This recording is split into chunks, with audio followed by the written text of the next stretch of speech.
Hey guys, it's Ben the Coin Geek at Old Pueblo Coin, and for those of you who are, how would I put this, dipping averse and don't want to see anything happen to a coin ever, look away, look away. So this is going to be kind of an odd test, but this is for educational purposes. What I am about to do is I am going to dip a coin.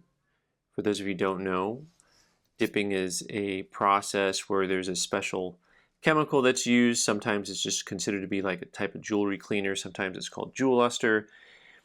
And it is designed to take the tarnish off of silver. And so coin dealers and collectors alike have been using it for a long time to try to get tarnish off of coins.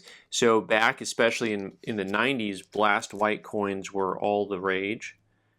And what you would see with that is a lot of dipped coins.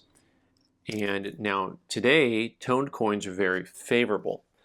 And so you don't see people dipping coins quite as frequently as you used to. But a lot of you ask me, well, how do you tell if a coin's been dipped or over dipped or whatever the term may be?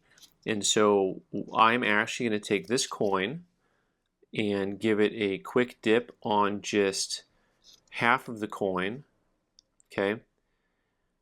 And we'll take a look at it. And then I'm going to do a longer dip on another portion. And then I'm going to do another longer dip on another portion. What this should do is give us the effect of what a coin looks like when it has been just kind of quickly dipped twice, dipped 3 times. And we should be able to see some gradation, some change in overall luster and appearance on the coin, and just be able to talk a little bit about or try to visualize what it looks like to have a coin that has a lot of dippity-doo-dah on it, because I want you to be able to spot that. There are lots of certified coins that have been dipped, by the way, and you know, I want you to be able to know and train your eye to being able to see coins that have a lot of not originality to it. All right, look away, look away.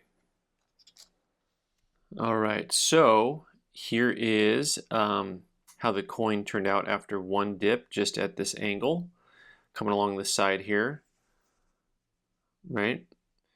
And one of the things that you can see is obviously the light tarnish came off pretty easily. Now this coin had some pretty heavy tarnish on it, so I didn't do any manipulation on the coin at all. It was just a dip, and by that I mean I didn't really rub the coin or anything like that. I just let the solution do its work by itself. And what you'll see, of course, is a lighter area here, full luster still, but also the heavier, darker toned areas have all maintained. And so here's the dip line straight down the hair,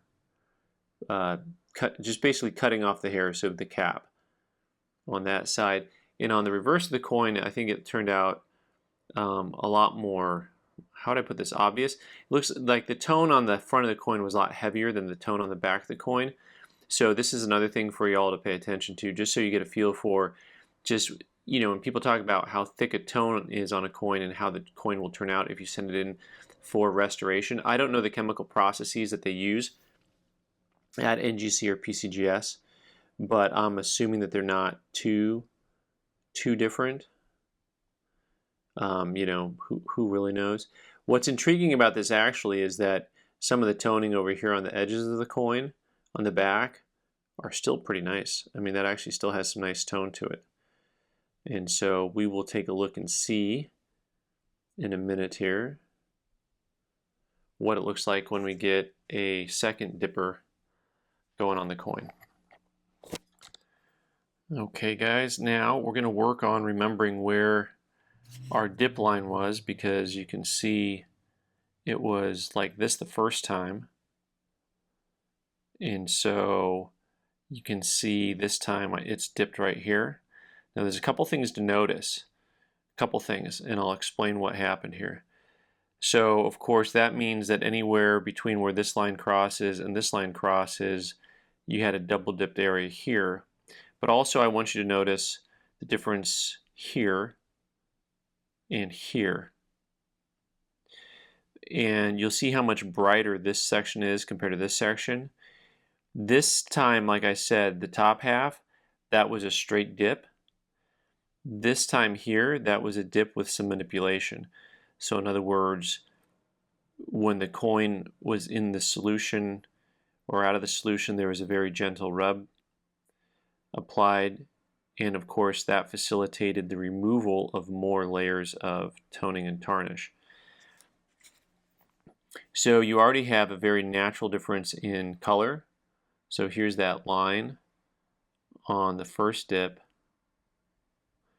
but then the line on the second dip, you can see just how much brighter it turned out. Now there's some really heavy areas down here, once again, where that tarnish was heavy, where it didn't come out. So the blended area over here, where both sides were dipped, you still had, where this portion of that was dipped twice, actually still looks fairly original as far as the surface quality goes. And neither time did I leave the coin in the solution for a very long period of time. Okay, so interesting effect here on the back, because I didn't really rub the solution on the back of the coin here, just the front. So that was that first dip here. The second dip was at this angle here, right? And so you can see, actually, so both this little area up here and this area down here have just kind of had one dip to it. It's just this area in the section down here that's had a double dip. And once again, neither of these have been left in for a long time.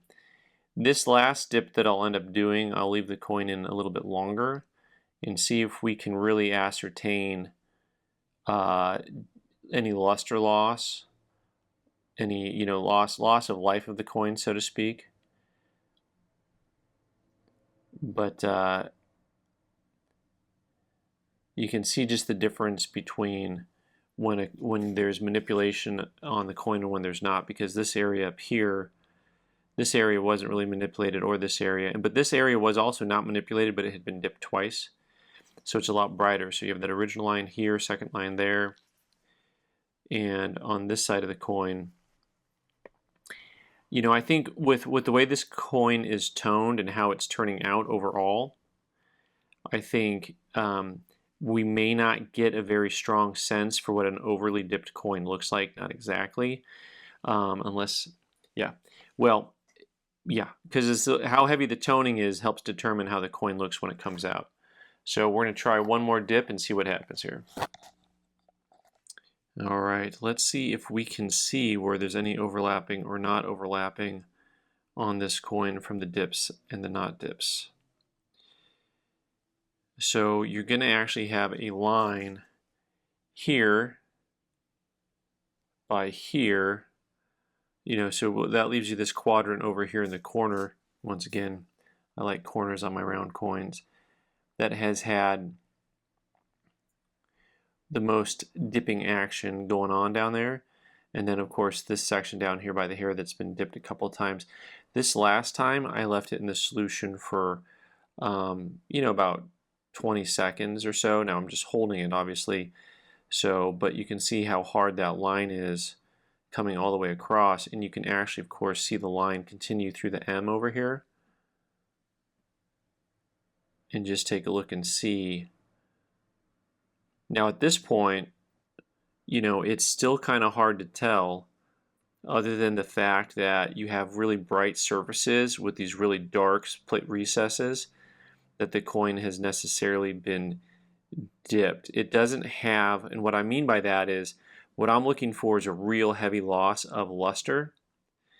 Mind you, this is on an 84 Philly. Maybe an S-mint would be a better coin to use.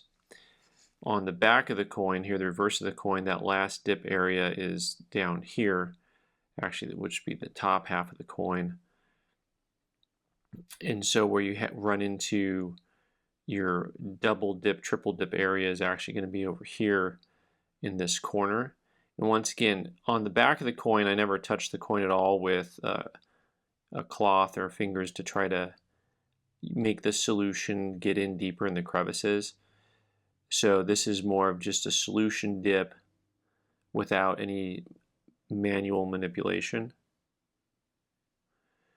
And the question is whether or not you can really see those lines coming and going in this area down here where there's multiple dips going. And what I want to be able to see or show is a degradation of the luster and the field and the brightness. And I've never tried this before, and what I am seeing here is that it mostly still has generally a pretty original look to it.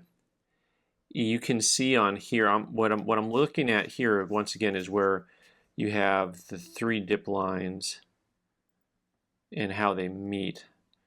So in this area here, down by these 2 stars and the M, is where my eye is where my eye is really training to try to understand any type of dullness that I'm seeing or degradation in the luster.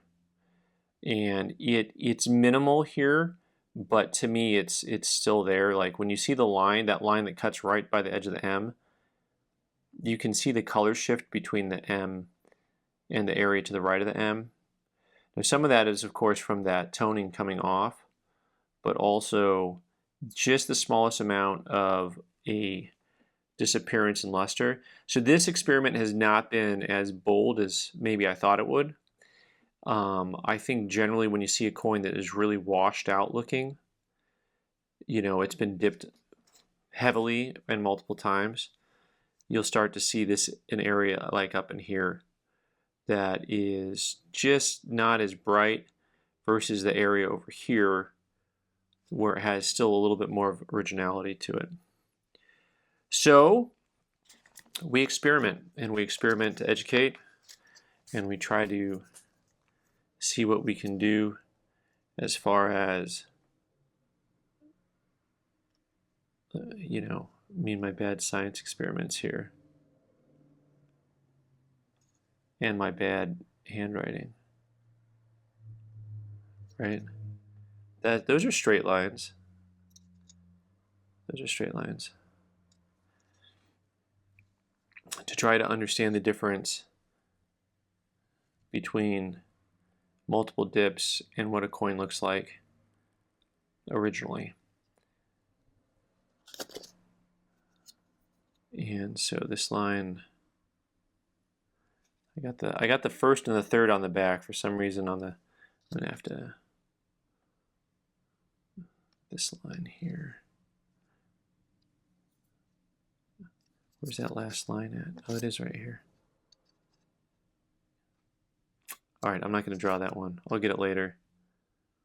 All right, guys, let me know what you think of this experiment, and hopefully we learned a thing or two about what it looks like when a coin has been dipped. Thanks so much for watching. I'm Ben the Coin Geek. You can subscribe by clicking on the owl button in the corner and watch more videos on the right side of the screen. Thanks.